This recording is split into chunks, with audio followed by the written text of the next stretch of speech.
बच्चों को chest infection बहुत ज्यादा इस मौसम में होते हैं, सीने जकड़ जाते हैं, इसमें हम हर्ब्स में कैसे फायदा ले सकते हैं?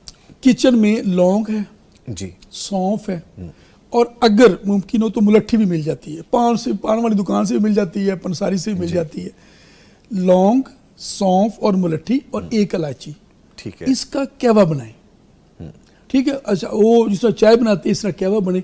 और इस मौसम में जब खास तौर पर जिनकी छाती खराब हो रही हो, इसको शहद से मीठा करके सुबह दोपहर शाम पिलाना शुरू कर दें। बड़े बच्चे सब ठीक है, छोटे पी सकते हैं, बड़े भी पी सकते हैं। मिकदार जल्दी से बता दे, कितनी कितनी हो? 1 से 2 लौंग, ठीक है, ठीक है, आधी चम्मच सौंफ, ठीक है, 1 इलायची और आधी चम्मच से कम मुलट्ठी पाउडर, थोड़ा थोड़ा, बस थोड़ा थोड़ा, 1 कप पानी के लिए, 1.5 का अच्छा तरीकाकार ये होगा, 1.5 कप पानी में ये चारों चीजें डाल दें और उसे पकाएं अच्छी तरह, बॉयल हो।